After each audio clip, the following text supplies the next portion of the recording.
Hello, and welcome back to the Hello Velocity podcast. I'm so excited for today's topic because it's one of those that comes up with basically every single one of my coaching clients, and that is morning routines.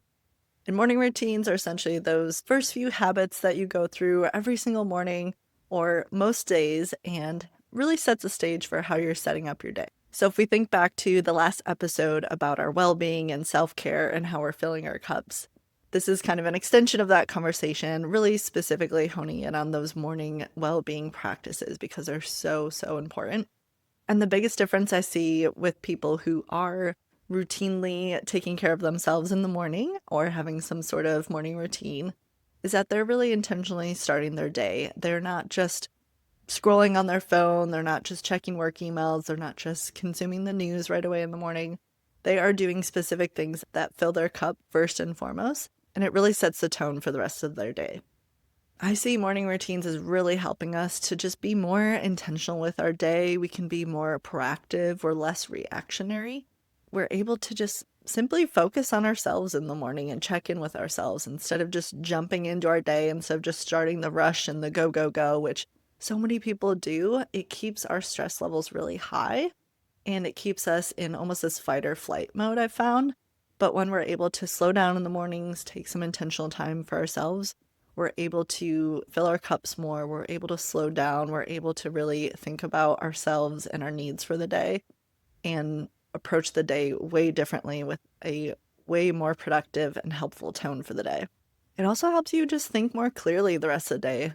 By thinking about the day ahead before it starts, before you jump right into it, you're able to think a little bit more intentionally about how you want to approach the day. Maybe you're thinking a little bit more about what needs to get done and planning ahead. Another big difference here I see is that when we're not simply consuming things in the morning right away, like social media or the news or work emails, is that we're able to clear our minds more and we're not further heightening those emotions because when we're consuming, we're not thinking about ourselves. I want you to take the time to actually listen to your own thoughts and opinions and needs and check in with yourself before you're consuming what other people think and want and are concerned with. So again, this is a topic that comes up with basically every coaching client I've had in the last 5+ years. So I've seen a lot of ideas and a lot of ways these work and that they don't work. So today I want to talk through all the different things I've seen and help you figure out for yourselves what will work best for you so that you can create your own morning routine in a way that's super approachable for you, more fun, playful, flexible, and really meaningful for you. All right, let's dive in. So the main reasons I've seen morning routines not working out is first and foremost is that we're not setting ourselves up the night before. In order to have a successful morning routine, you most certainly need a successful evening routine the night before. The number one reason I see these not working is that we are staying up late. We are then way too tired in the morning. We can't possibly get out of bed when we say we want to be getting out of bed to start our morning routine. We're hitting the snooze button. We're just not set up for success in the morning. So first and foremost, I want you to actually think about what does your evening routine look like? What time do you need to be going to bed in order to get up at the time you want to be getting up for a successful morning routine? And it might change day to day, that's okay, but think about maybe how much sleep you need. Think about what you need to be doing before you're getting into bed, what time that is, how much time you need before getting into bed to get ready for bed. Think about all the different things that can help you wind down at the end of a day to help you ease into sleeping and have a more restful night. Honestly, the biggest things I see coming up here that are holding people back is that they're getting sucked into a TV show, they lose track of time. Maybe they're just taking a lot of time to get ready for bed at night, or once they get into bed, they're scrolling on their phone or they're reading, they're watching TV, whatever they're doing, and it's extending all of that time. So yeah, maybe they want to be asleep by 10:30 and they're getting in bed at 10:30, but then they're spending an hour on their phone, scrolling TikTok, and all the other things that are going to distract you.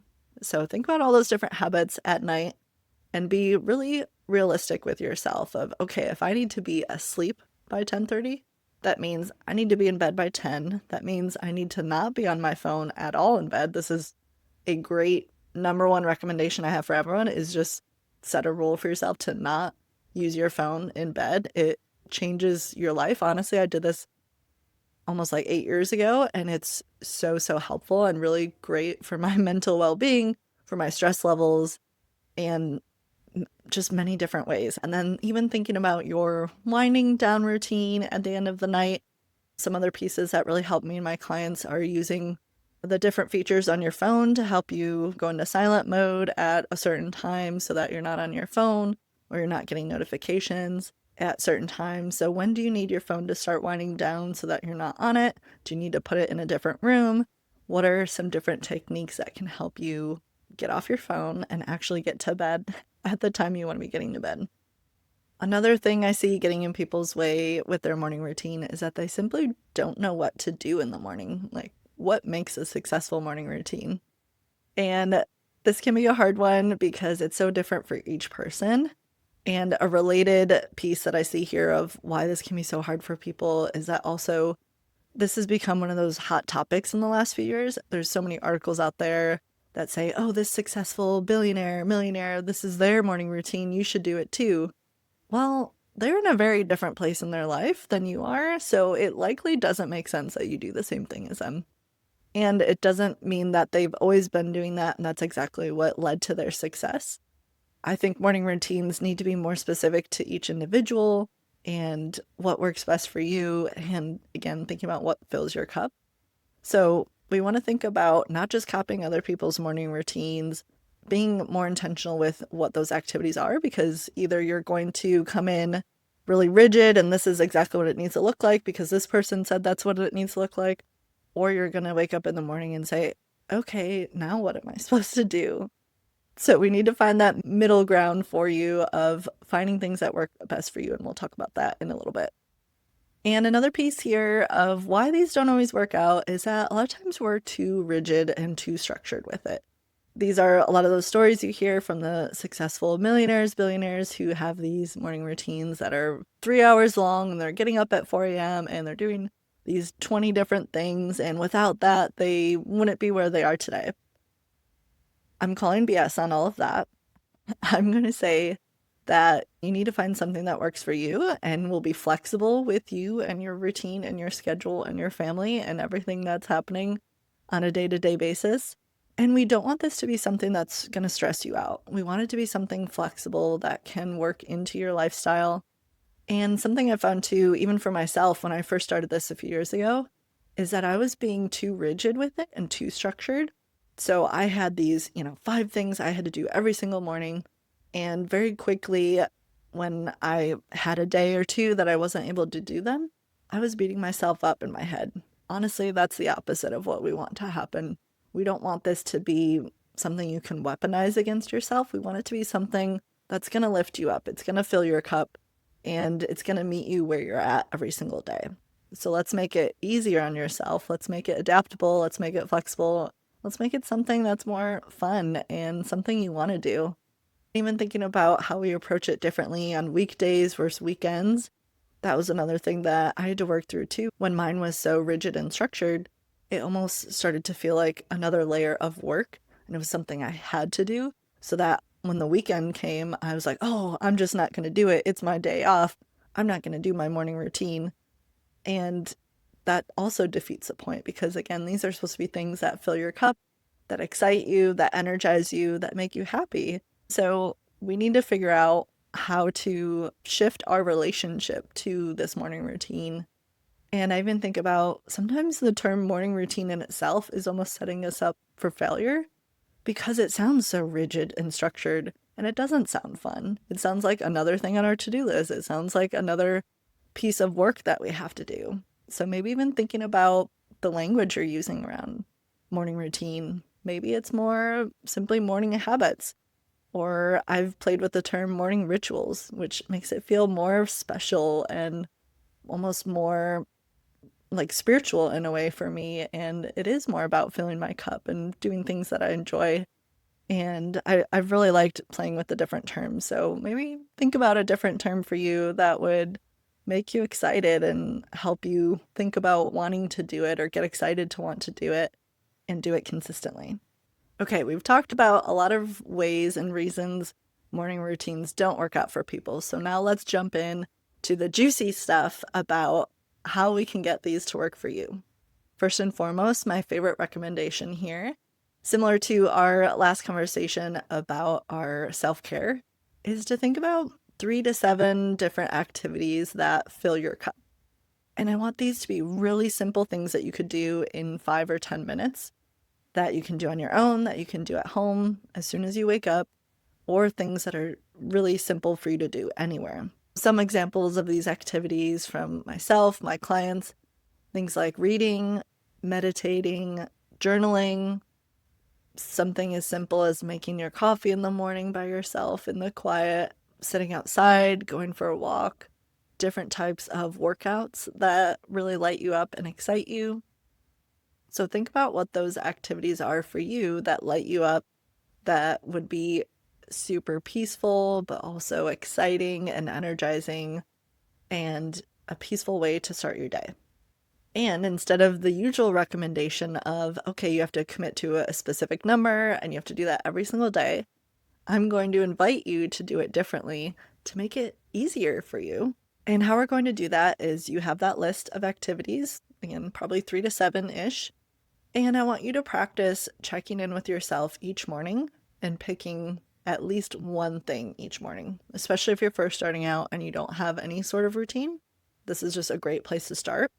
Maybe you have these activities listed out on a piece of paper, and each day when you wake up, you get out of bed and you look at this piece of paper and say, okay, what do I need today? And just take 3 deep breaths and check in with your body, check in with your mind, and just start to listen to yourself. It sounds so simple, but we don't do this enough. We don't sit with ourselves enough. We don't ask ourselves questions or check in with ourselves throughout the day very often. So if you can do this one thing of just checking in with yourself first thing when you wake up to see what you need, and then doing one 5-minute activity when you first wake up in order to fill whatever that need is, you will have so much better day than if you weren't doing this. I promise. It is really, really powerful for something as simple as 3 deep breaths and a 5-minute activity. It can really change the course of your whole day. It's so powerful. I absolutely love this. This is something I started doing a few years ago. I had started off with, okay, I have a very structured routine that I'm going to do every single morning, these 5 things, and it took me almost an hour, and it would stress me out a lot of the times because it felt like it was taking so much time, and if I didn't do it, I was stressing myself out in a different way. So I shifted to this a few years ago of just checking in with myself. It feels really empowering to be able to, first of all, know what my body needs by just checking in with myself, but then also listening to it and being able to do something about it instead of just forcing myself every single day to do the same exact thing.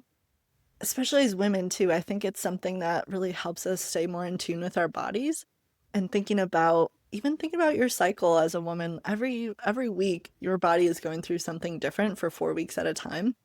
And when you start to notice those patterns and you start to notice how your body is shifting and meeting it where it's at, it's really powerful to kind of harness that energy in yourself and know where you're at, being more in tune with your body, and not just pretending like every day needs to be the same and forcing it and forcing yourself and forcing your body. We're actually slowing down, we're being intentional, and we can almost energize ourselves more that way to meet ourselves where we're at. It's really cool. I'm getting really excited just talking about this. Another way to think about this is if you're starting with just that 5 minutes a day, it can be really helpful then to be able to flex on different days based on your schedule, based on when your kids wake up that day. I know a lot of working parents are really strapped for time, especially in the morning. You know, you're trying to get your kids out of bed, you're trying to get your kids ready for school, then you have to rush to work. It's a lot to get done in the first 2 hours of your day. And you can't always control when your kids are going to get up. So sometimes they're waking up before you, and it can be really hard to find those few minutes for yourself in the morning. So again, that's why it's super important to just start with 5 minutes. So even if it is that your kid is waking you up before your alarm and you have to go take care of them, you can still hopefully find a few minutes while your kid is eating breakfast, getting ready, whatever it is, that you can take those 5 minutes Maybe do a quick meditation. Maybe you're reading a book.